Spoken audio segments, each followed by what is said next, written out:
الحمد لله الحنان المنان الذي خلق الإنسان وعلمه البيان والصلاة والسلام على رسوله سيد الإنس والجان وعلى آله وأصحابه ذوي الخير والإحسان أما بعد فأعوذ بالله من الشيطان الرجيم بسم الله الرحمن الرحيم وتوبوا إلى الله جميعا أيها المؤمنون لعلكم تفلحون صدق الله مولانا العظيم۔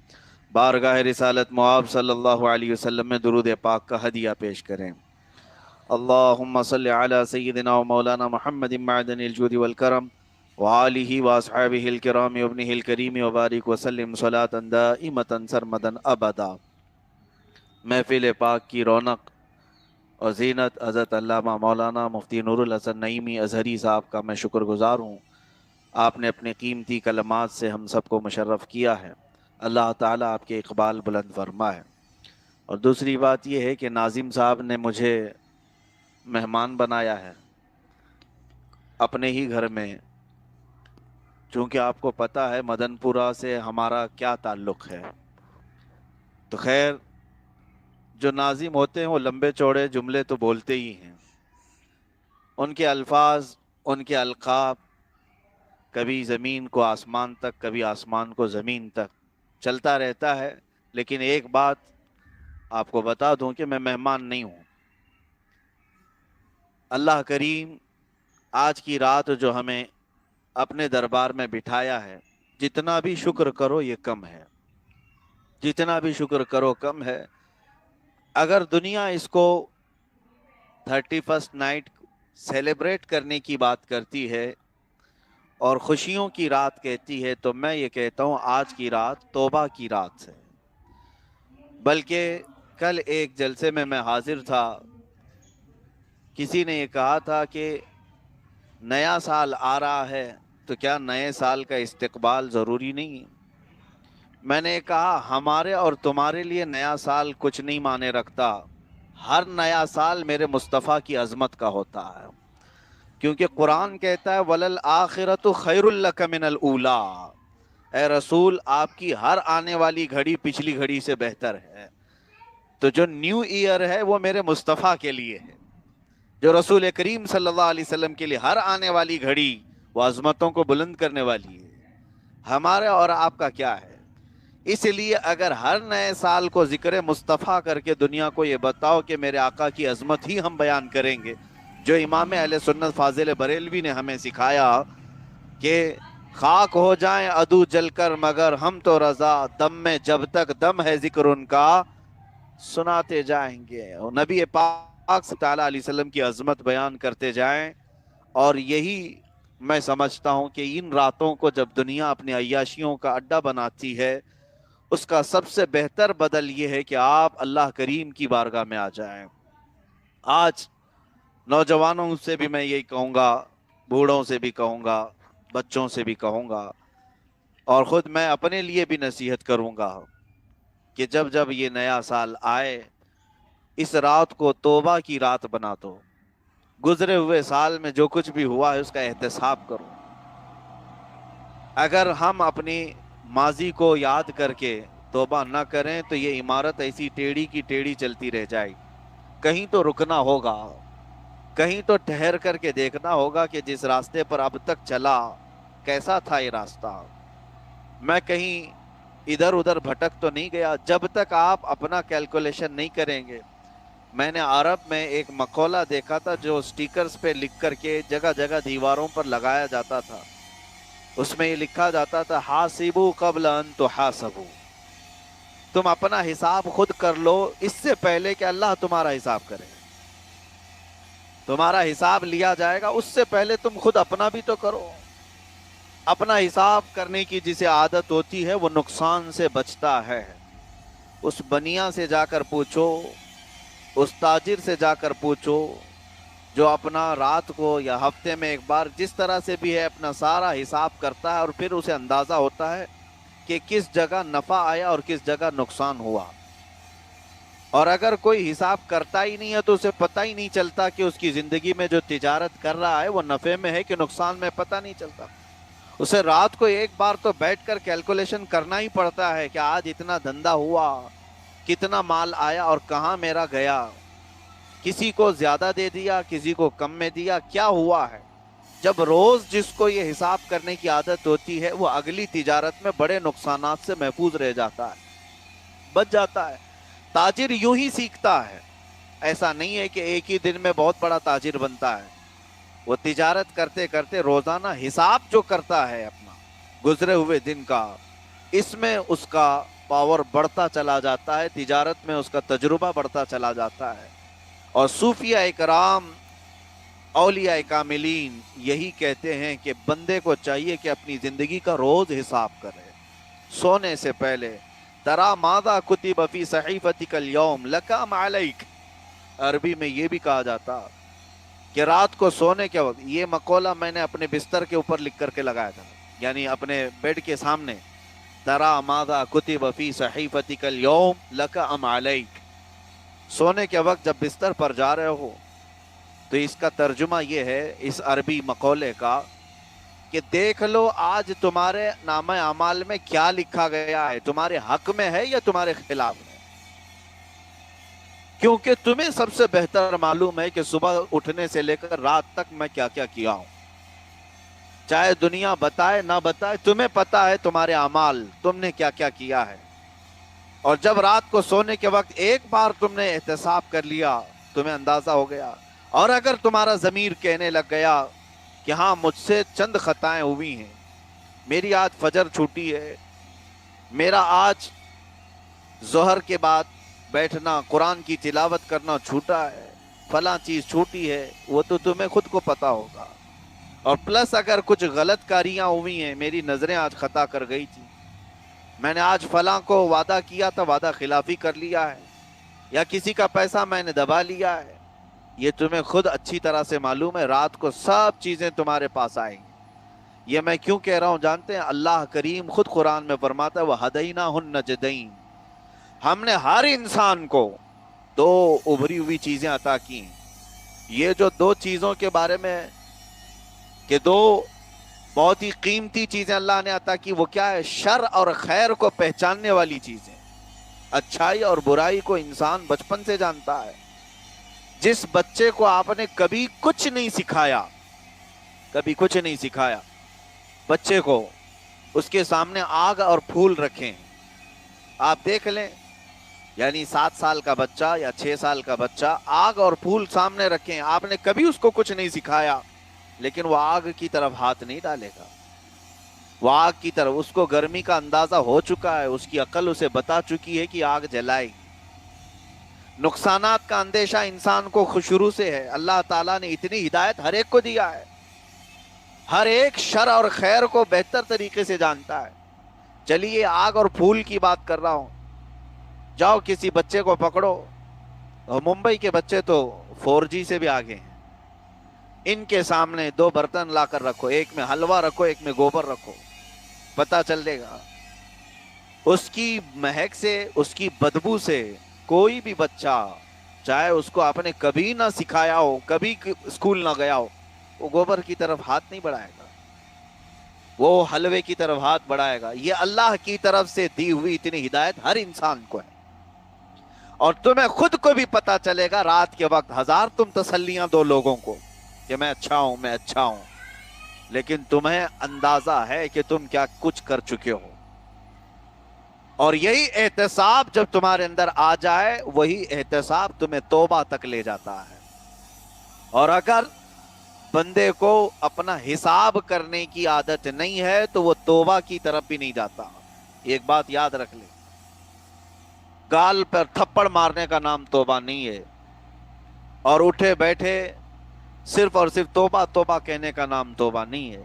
احساس کا نام ہے توبہ، ندامت کا نام ہے توبہ۔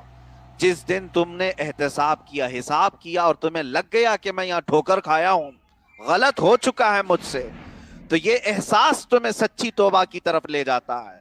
ورنہ محفلوں میں بہت توبہ ہوتی ہے، بہت توبہ ہوتی ہے، لیکن جب تک تم خود احتساب نہیں کرو گے، احساس نہیں لاؤ گے، سچی توبہ کی طرف نہیں جا پاؤ گے۔ روز توبہ کرو روز توڑو، روز توبہ کرو روز توڑو، لیکن احتساب کرنے کی جس کو عادت ہو جائے، اللہ اسے سچی توبہ بھی عطا کرتا ہے۔ عزیزان گرامی وقار، میں آپ کو ایک بات بتا دوں، رب ذوالجلال ان بندوں کے لیے، اور یہاں پر اکثر نوجوان ہیں اور 31 تو نوجوانوں کے لیے سجائی گئی، سب سے بڑا چیلنج دنیا میں جوانوں کے لیے۔ ایک اور آپ کو نکتے کی بات میں بتاؤں، قرآن میں ایک آیت ہے انہم فتیۃ آمنوا بربہم وزدناہم ہدی، سورہ کہف میں اللہ فرماتا ہے وہ نوجوان تھے جو اپنے رب پر ایمان لائے تو اللہ نے ان کی ہدایت میں اضافہ کر دیا۔ وہ کون سے نوجوان تھے جن کا ذکر قرآن میں آیا ہے؟ وہ اصحاب کہف۔ اصحاب کہف واقعہ آپ نے سنا ہوگا، 15ویں پارے میں سورہ کہف موجود ہے۔ کچھ نوجوان تھے جو ایک بہت ظالم بادشاہ سے اپنا ایمان بچا کر نکل گئے تھے۔ وہ ظالم بادشاہ ایسا تھا جو زبردستی اپنے سجدے کروا رہا تھا، اپنی عبادت کروا رہا تھا، لیکن اس زمانے میں کچھ نوجوان ایسے تھے جو اللہ رب العزت پر ایمان رکھتے۔ اب ان کے لیے اس شہر میں جینا مشکل ہو گیا تو انہوں نے راتوں رات مشورہ کیا کہ ہم یہ شہر چھوڑ دیتے ہیں، نکل جاتے ہیں۔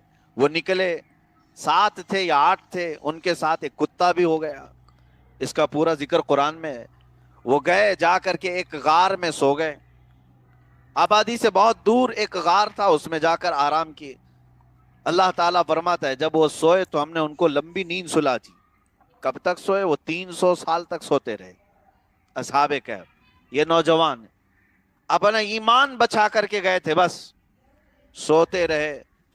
اس ظالم بادشاہ کو جب پتا چلا کہ اس کے دربار کے کچھ سپاہی تھے، وزیر تھے اور علاقے کے لوگ تھے جو اپنا ایمان بچا کر کے گئے ہیں اور اس پر وہ ایمان نہیں رکھتے تھے، تو اس نے غصے میں آ کر اس غار پر ایک دیوار بنا دی اور کہا کہ یہی ان کی قبر ہے اور یہی ان کی سزا ہے، یہ کبھی نہ نکل سکیں گے۔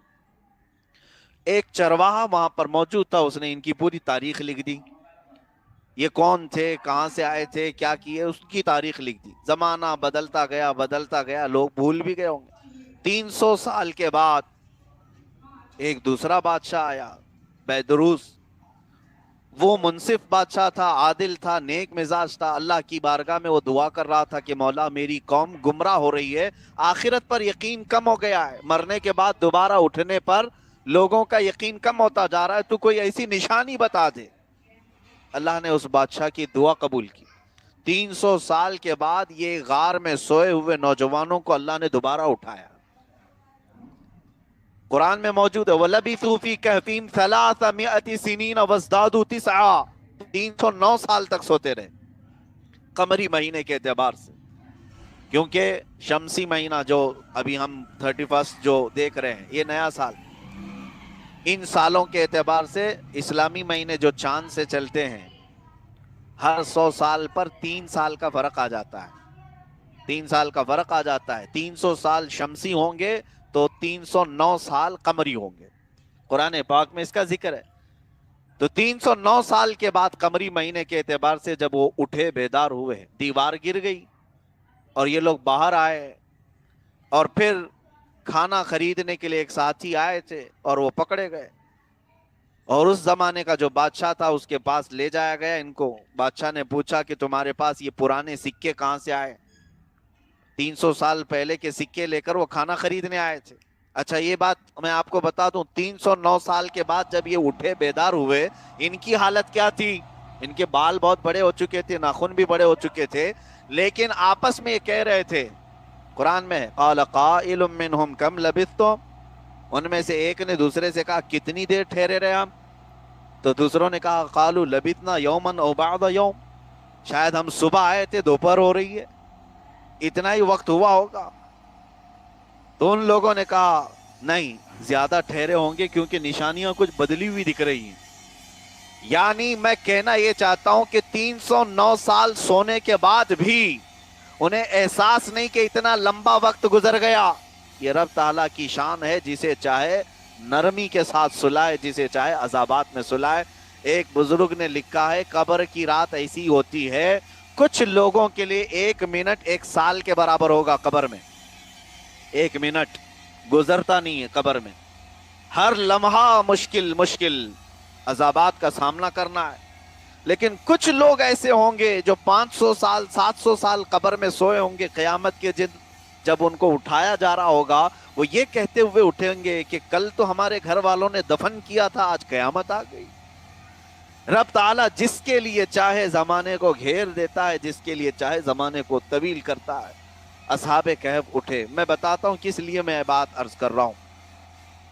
اب اس کے بعد واقعہ بڑا طویل ہے، دوبارہ وہ پھر سو گئے، ان کو نیند لگ گئی، اور جو نیا بادشاہ تھا اس نے دیکھا، ان کی قوم نے دیکھا، اللہ کا شکر ادا کیے۔ 300 سال بعد بھی رب ذوالجلال سوئے ہوئے کو پھر سے دوبارہ زندہ فرماتا ہے۔ میرے عزیزو 300 سال کیا ہوتے ہیں؟ 300 سال قبروں کے حالات آپ کو پتا ہے۔ 3 دن کے بعد جسم پھٹنے لگتا ہے، ناک سے اور منہ سے پیٹ کا گودا باہر آنے لگتا ہے۔ 8 دن 10 دن گزرنے کے بعد کانوں سے بھیجا بہ جاتا ہے، آنکھیں باہر نکل آتی ہیں، اور 40 دن کے اندر تو پیٹ پھٹ کر کے اس کے کلیجے انتڑیاں سب باہر نکل چکی ہوتی ہیں، سب نکل جاتا ہے۔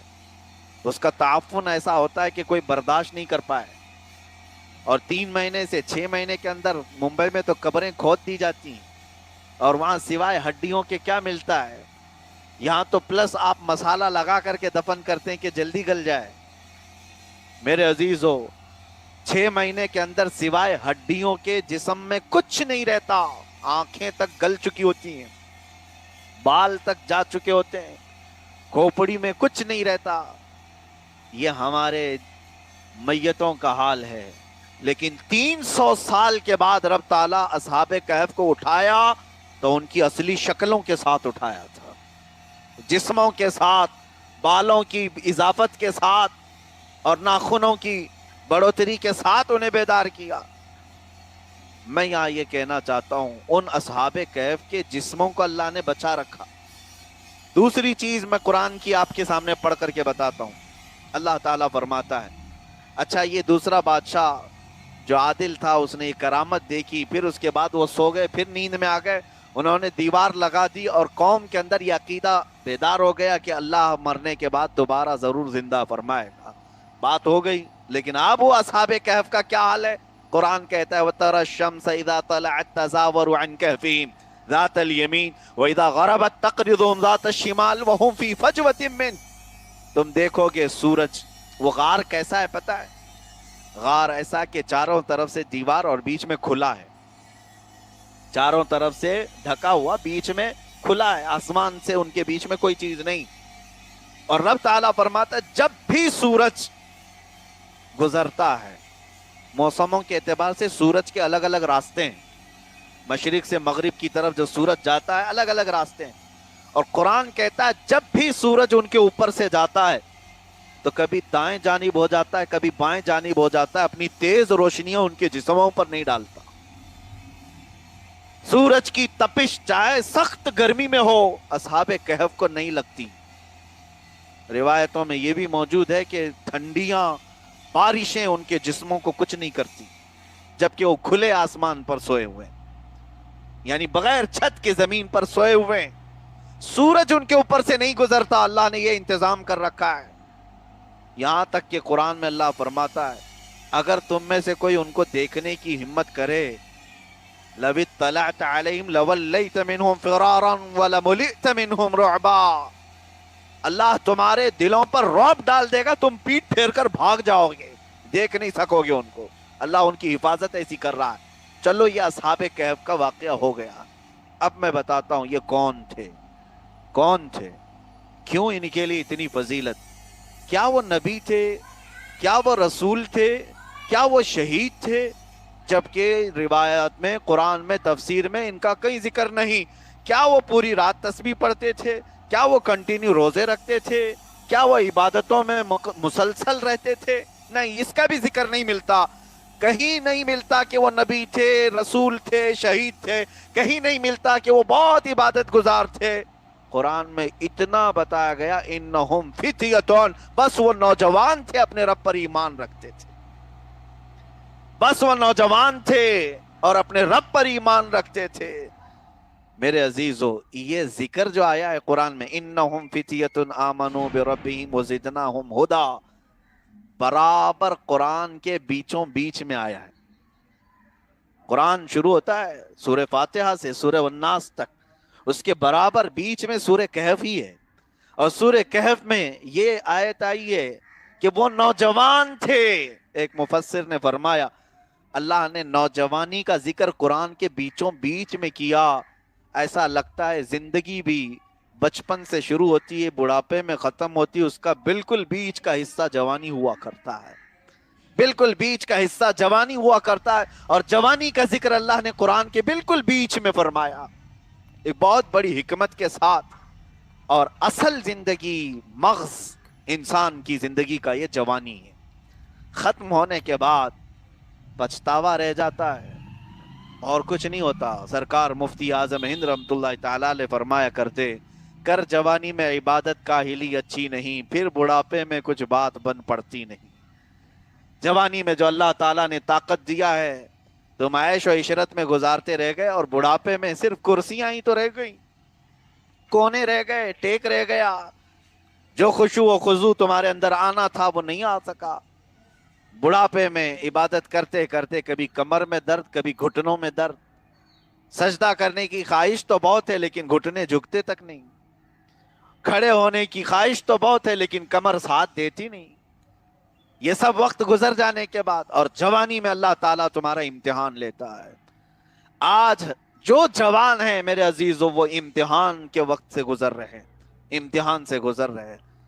اگر اس امتحان میں تم ڈگمگا گئے تو بڑھاپا عذاب بن جائے گا، اور اس کے بعد کی زندگی تو تمہیں کچوکے لگاتی رہ جائے گی۔